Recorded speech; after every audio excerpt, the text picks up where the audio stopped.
In the hill country of Ephraim, beneath the shade of a tall palm tree, sat a woman named Deborah.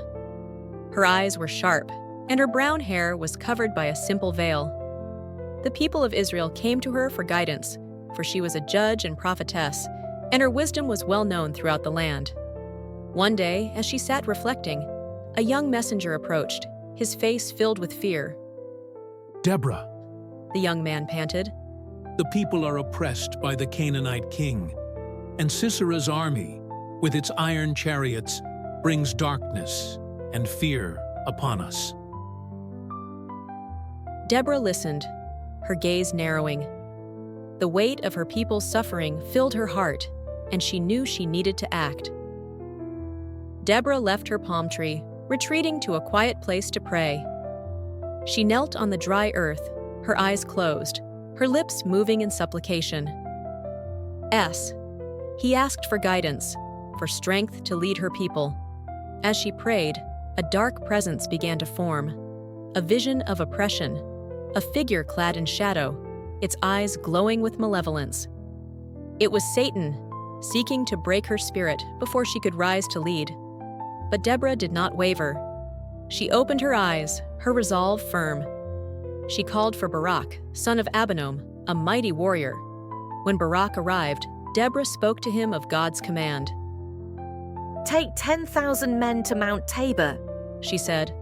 "The Lord will give Sisera and his army into your hands." Barak looked at her, uncertainty in his eyes.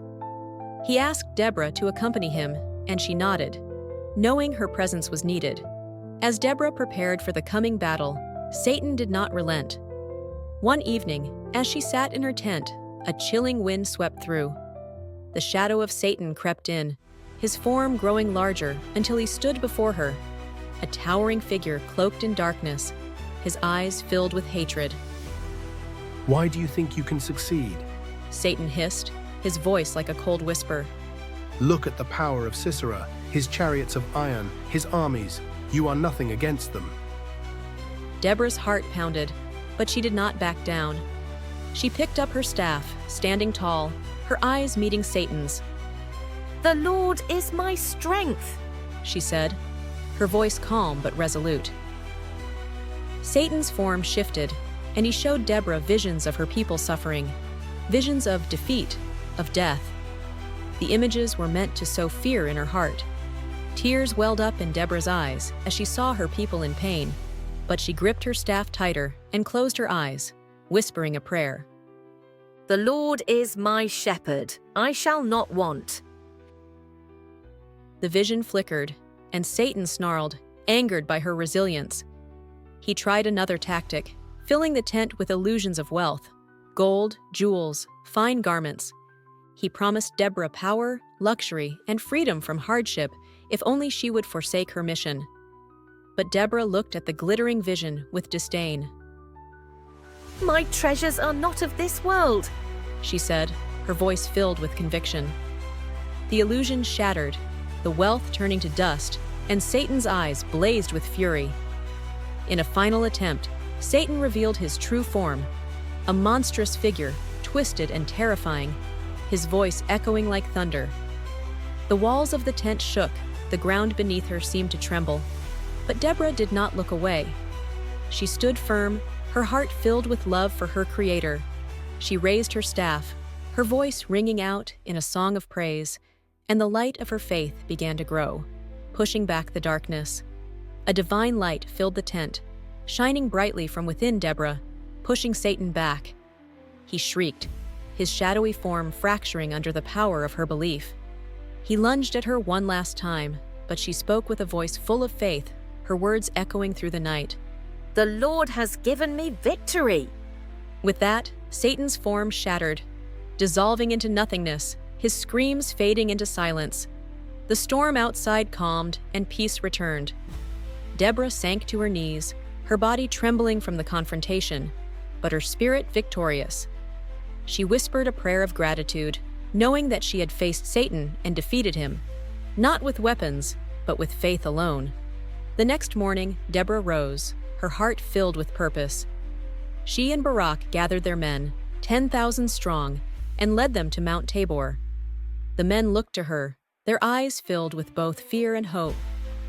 Deborah stood before them, her voice ringing out. This is the day the Lord will deliver Sisera into your hands. Be strong and courageous. The enemy approached, Sisera's chariots rumbling across the plains. His ironclad army seemed unstoppable, their armor glinting in the sun. But Deborah knew that the battle belonged to the Lord. As the two armies met, a sudden storm erupted. Rain poured down, the ground turning to thick mud, the enemy's chariots sinking, unable to move. Barak led the charge, the Israelite soldiers fighting with renewed strength, knowing that God was with them.